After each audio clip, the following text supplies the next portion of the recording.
Que se passe-t-il lorsqu'un leader prometteur d'une nation est confronté à la plus grande menace pour sa vie et son pouvoir dès le premier jour de la nouvelle année? La nouvelle d'une tentative d'assassinat contre Ibrahim Traoré, le président de 35 ans du Burkina Faso, a secoué le monde entier, rendant une chose parfaitement claire: la lutte pour l'avenir du Burkina Faso est devenue une question de vie ou de mort. Le 1er janvier 2025, alors que le monde entier célébrait le début d'une nouvelle année, les ennemis de Traoré n'ont pas perdu de temps pour tenter de mettre fin à la vie d'un leader qui incarne l'essence même de la résistance contre l'héritage colonial occidental. Il ne s'agit pas d'une tentative de coup d'État ordinaire. C'est une réponse audacieuse et violente envers un leader qui défie publiquement les puissances mondiales, rejette l'influence occidentale et, surtout, propose une nouvelle vision de l'indépendance africaine, une vision qui menace le statu quo. Mais qui est derrière tout cela? Qui a intérêt à déstabiliser un pays autrefois symbole de la domination occidentale? Avant d'aller plus loin, prenons un moment pour vous remercier de votre soutien et de votre contribution à notre communauté. Si vous n'êtes pas encore membre, rejoignez-nous pour aider à bâtir une communauté encore plus forte. Pour comprendre pleinement la gravité de cette tentative d'assassinat, il est essentiel de d'abord examiner qui est Ibrahim Traoré et ce qu'il représente. L'ascension d'Ibrahim Traoré au pouvoir au Burkina Faso en 2022 relève presque du miracle politique. Dans un pays ravagé par la pauvreté, l'insurrection et les troubles politiques, il s'est imposé comme un capitaine militaire avec une vision de changement. Son ascension n'était pas due à la richesse ou à des liens politiques, mais plutôt à sa compréhension authentique des luttes de son peuple. À 35 ans, il est devenu l'un des plus jeunes dirigeants d'Afrique, et ses promesses audacieuses de souveraineté et d'autonomie ont profondément résonné auprès d'une population épuisée par la corruption et le contrôle étranger. Avant l'arrivée de Traoré, le Burkina Faso avait été dévasté par des insurrections, la pauvreté et un manque de confiance envers le gouvernement. Beaucoup voyaient ce dernier comme une marionnette des puissances étrangères, en particulier la France, qui avait maintenu une forte présence au Burkina Faso depuis l'époque coloniale. Traoré est arrivé au pouvoir avec un message clé: le Burkina Faso doit tracer sa propre voie, libre des chaînes du colonialisme. Sa vision était simple mais radicale: récupérer les ressources du pays, restaurer la souveraineté et éliminer l'influence des puissances étrangères, notamment la France, qui avait longtemps exploité les mines d'or et d'autres ressources naturelles du Burkina Faso. L'ascension de Traoré n'était pas qu'une affaire de politique, mais une question de dignité et de fierté nationale. Pour beaucoup, il est devenu un symbole de défiance contre un système mondial qui avait longtemps maintenu les nations africaines sous son joug. Mais pourquoi un tel leader suscite-t-il des réactions aussi intenses, positives et négatives? Les actions de Traoré ont remis en question les fondements même de l'emprise néocoloniale de la France sur l'Afrique. Son opposition aux intérêts économiques français, son retrait des forces militaires françaises et son insistance sur l'utilisation des langues locales plutôt que du français dans les institutions officielles ont fait de lui un paria aux yeux de nombreuses puissances occidentales. Pourtant, pour le peuple burkinabé, il représente un espoir, celui de bâtir une nation prospère, indépendante, et sur ses propres termes. Est-ce que cette tentative de coup d'État est le résultat des actions audacieuses de Traoré, ou y a-t-il une conspiration plus profonde impliquant à la fois des puissances étrangères et des factions nationales? Pour comprendre pourquoi Traoré est devenu une cible, nous devons examiner les forces qui pourraient avoir orchestré cet acte violent. En apparence, les coupables les plus évidents semblent être les opposants à l'intérieur du Burkina Faso. La direction de Traoré n'a pas été universellement acceptée, même au sein de son armée. Bien que son ascension au pouvoir ait été largement due à sa popularité auprès du peuple, il existe des factions au sein de l'armée burkinabé qui s'opposent à son leadership. Ces factions voient la position anticolonialiste de Traoré comme une menace pour les structures de pouvoir établies dans le pays et pourraient chercher à rétablir le statu quo. Cependant, l'opposition interne n'est qu'une partie de l'histoire. Les adversaires les plus virulents de Traoré sont externes. La France, ancienne puissance coloniale qui continue d'exercer une influence significative en Afrique de l'Ouest, a beaucoup à perdre si la vision d'un Burkina Faso indépendant porté par Traoré devient réalité. Depuis des décennies, des entreprises françaises ont contrôlé une grande partie des mines d'or du Burkina Faso, extrayant une richesse immense tout en laissant la population burkinabé dans la pauvreté. La nationalisation du secteur minier par Traoré, l'expulsion des troupes françaises et son rejet de l'influence française sont perçus comme des actes de défi qui remettent en question les fondations économiques du pouvoir français en Afrique. Au-delà de la France, d'autres puissances mondiales ont également des intérêts en jeu dans l'avenir du Burkina Faso. Les États-Unis et d'autres pays occidentaux considèrent depuis longtemps l'Afrique comme un terrain de jeu pour leurs intérêts économiques et stratégiques. Tout mouvement vers une autonomie africaine est perçu comme une remise en cause directe de leur domination. La récente tentative d'assassinat contre Traoré ne vise pas seulement à l'écarter du pouvoir, mais aussi à envoyer un message clair à tous ceux qui oseraient défier l'ordre mondial établi. Le Burkina Faso peut-il survivre à cette attaque ou sombrera-t-il dans une crise profonde ? Les conséquences immédiates de cette tentative d'assassinat ont plongé le pays dans le chaos. Déjà sur le qui-vive en raison des insurrections en cours et de l'instabilité politique, la population est désormais confrontée à la peur que leur leader, qui représente l'espoir pour tant de personnes, ne survive pas à cette attaque. Le gouvernement a lancé une enquête immédiate sur l'attaque, mais des questions demeurent sur l'ampleur de la conspiration. Qui est réellement derrière cela ? Cela pourrait-il être le début d'un effort plus large visant à renverser Traoré et à remettre le Burkina Faso sous le contrôle des puissances étrangères ? La panique se propage dans les rues de Ouagadougou. Bien que les partisans de Traoré se mobilisent pour le soutenir, beaucoup craignent que ce ne soit que le début d'une période violente et déstabilisatrice pour le pays. Une des principales préoccupations après cette attaque est la possibilité d'un coup d'État militaire. Avec la position de Traoré désormais gravement menacée, certaines factions de l'armée pourraient saisir l'occasion de prendre le contrôle. Le Burkina Faso a connu de nombreux coups d'État par le passé, et beaucoup redoutent que cette tentative contre la vie de Traoré ne déclenche une réaction en chaîne conduisant à une instabilité encore plus grande. Mais la panique ne se limite pas au Burkina Faso. La communauté internationale observe également de près. Les répercussions de la survie ou de la chute de Traoré sont vastes. Un coup d'État réussi ne saperait pas seulement la vision d'un Burkina Faso souverain, mais porterait également un coup au mouvement panafricain plus large que le leadership de Traoré est venu symboliser. La tentative d'assassinat est-elle le signe que la vision de Traoré pour une Afrique souveraine et autosuffisante est sur le point de s'effondrer ? Pour beaucoup, le leadership d'Ibrahim Traoré représente bien plus qu'un combat pour l'indépendance du Burkina Faso. Il s'agit d'un défi lancé à tout le système néocolonial qui a freiné l'Afrique pendant des siècles.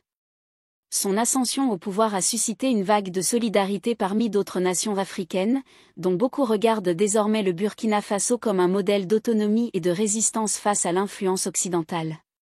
Mais si Traoré est écarté, qu'adviendra-t-il de ce mouvement croissant ? Les autres nations africaines retomberont-elles dans la dépendance vis-à-vis des puissances occidentales ou poursuivront-elles la lutte pour une véritable souveraineté ? Pour Traoré, les enjeux sont bien plus élevés que sa survie personnelle. Son objectif est de laisser un héritage de souveraineté, d'unité et d'indépendance pour le Burkina Faso et l'ensemble du continent africain. Cependant, cette tentative d'assassinat a clairement montré que son leadership ne concerne pas seulement les défis nationaux. Il s'agit également de confronter de puissantes forces mondiales déterminées à maintenir le statu quo. Son rejet de l'influence française, son accent sur le développement et l'innovation locaux, ainsi que ses efforts pour établir une économie autosuffisante ont fait de lui une cible, non seulement pour l'opposition interne du Burkina Faso, mais aussi pour les puissances occidentales qui se sont longtemps appuyées sur les ressources africaines pour alimenter leurs économies. La tentative de coup d'État rappelle de manière brutale le coût élevé de l'indépendance dans le monde moderne. Que se passerait-il si Traoré perdait son pouvoir ? Que laisserait-il derrière lui pour l'Afrique, et qu'est-ce qui manquerait à son absence ? Pour cela, il faut imaginer une ville construite non comme un symbole d'investissement ou d'aide étrangère, mais comme un témoignage de la lutte pour la souveraineté. C'est cette vision qu'Ibrahim Traoré a portée à travers son ambitieux projet de la ville de la Renaissance. Ce développement urbain, encore à ses débuts, est bien plus qu'un simple projet de construction. Il s'agit d'une déclaration puissante sur l'avenir du Burkina Faso et d'un rejet audacieux de siècles d'exploitation par les puissances étrangères. Pendant des décennies, les nations africaines ont été soumises au récit selon lequel elles avaient besoin de l'intervention occidentale pour progresser.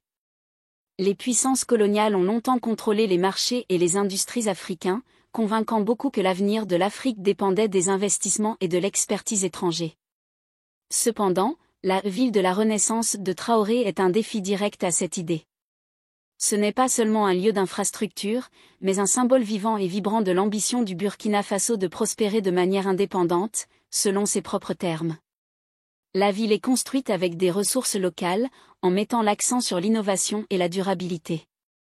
Traoré a clairement indiqué que ce projet ne dépendrait ni de capitaux occidentaux ni d'entreprises étrangères. Au lieu de cela, il servira de modèle d'autosuffisance africaine, démontrant que les nations africaines peuvent bâtir leur avenir sans interférence extérieure. Ce projet représente un véritable changement de paradigme dans la manière dont nous envisageons le développement en Afrique. Il ne s'agit plus de mesurer la croissance du continent en fonction de son alignement sur les intérêts occidentaux. Désormais, Traoré démontre que l'Afrique peut prospérer grâce à son ingéniosité, et que l'avenir des villes africaines ne sera pas façonné par des puissances étrangères, mais par les habitants eux-mêmes. Les effets de l'influence de Traoré dépassent largement les frontières du Burkina Faso. À travers le continent, des pays longtemps dépendants de l'aide occidentale, des investissements étrangers et de la présence militaire commencent à se demander s'ils peuvent eux aussi se libérer des chaînes du néocolonialisme. Le défi lancé par Traoré a déclenché une étincelle de résistance, et le monde entier observe pour voir jusqu'où ce mouvement peut aller. Des pays comme le Mali, le Niger et d'autres nations ouest-africaines suivent de près le Burkina Faso, qui a expulsé les troupes françaises et a commencé à reprendre le contrôle de ses ressources.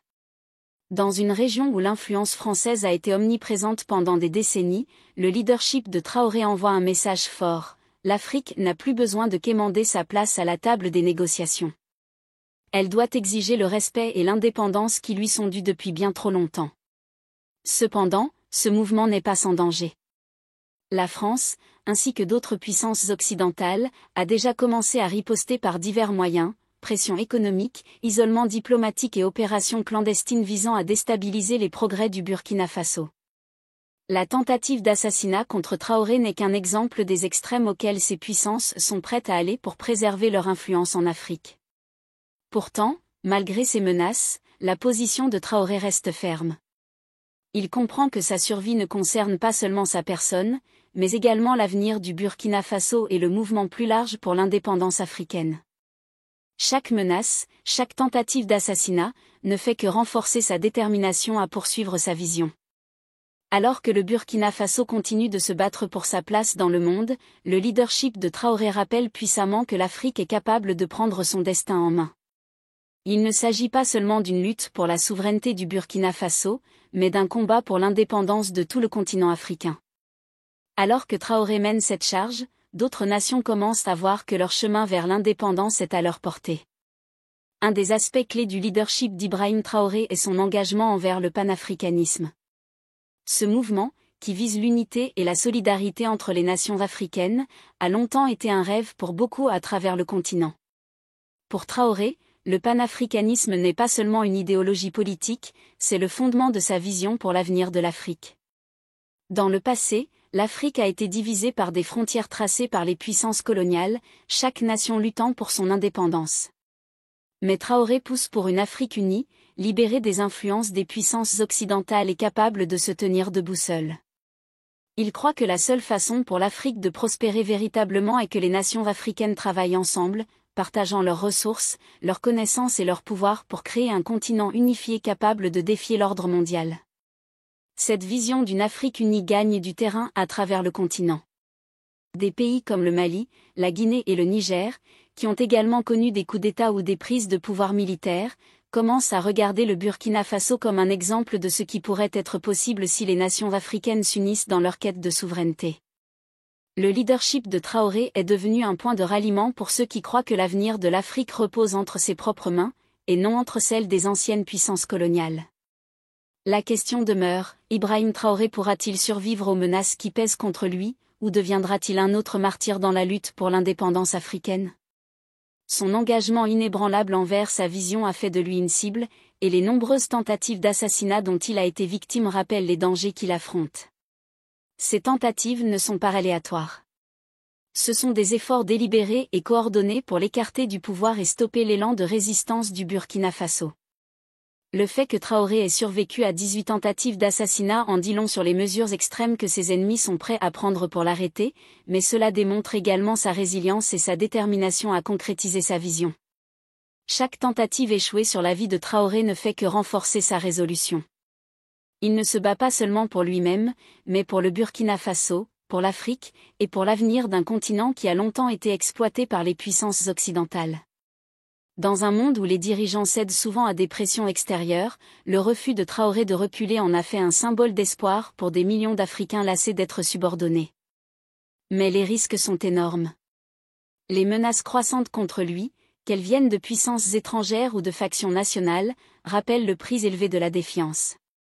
Traoré en est conscient, mais il est prêt à payer ce prix. Pour lui, la lutte pour la souveraineté du Burkina Faso vaut tous les sacrifices. Cependant, cette attaque vise-t-elle seulement Traoré? Alors que la tentative d'assassinat contre lui se déroule, il devient clair que les enjeux pour le Burkina Faso ne concernent pas seulement la survie d'un leader, mais celle d'un mouvement plus large pour l'indépendance africaine. Ce mouvement ne consiste pas seulement à se débarrasser d'une puissance coloniale. Il s'agit de remettre en question tout le système qui a maintenu les nations africaines dépendantes de l'Occident pendant des siècles. Depuis trop longtemps, les pays africains ont été perçus comme des terres riches en ressources, à exploiter au profit des puissances étrangères. Que ce soit par des accords commerciaux qui ne profitent qu'aux entreprises occidentales ou par une présence militaire qui garantit un contrôle continu, l'Occident a maintenu sa domination sur les affaires africaines. Le leadership de Traoré représente un rejet de ce système. Sa vision d'un Burkina Faso indépendant, libéré de l'influence des anciens colonisateurs, est le symbole d'un mouvement plus large qui prend racine à travers l'Afrique.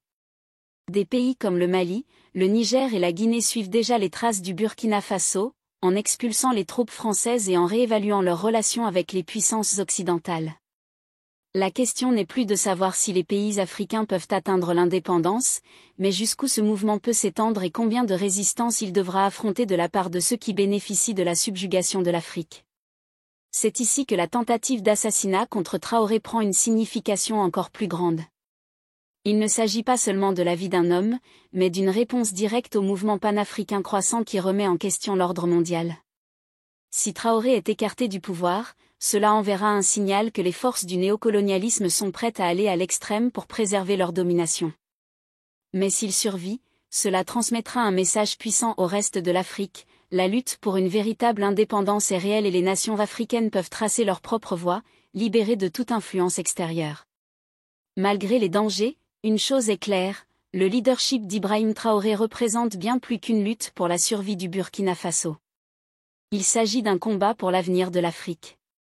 Son engagement envers la souveraineté, l'indépendance et l'autonomie a fait de lui une lueur d'espoir pour de nombreux Africains à travers le continent. Alors que le Burkina Faso lutte pour naviguer entre les dangers de l'intervention étrangère et de l'opposition interne, l'héritage de Traoré se forge dans les flammes de la résistance. Sa vision est révolutionnaire, une vision qui remet en question les fondations mêmes de l'ordre économique et politique mondial. Pour Traoré, le combat ne se limite pas à sécuriser le pouvoir, il s'agit de créer un nouvel avenir pour le Burkina Faso et pour l'Afrique dans son ensemble.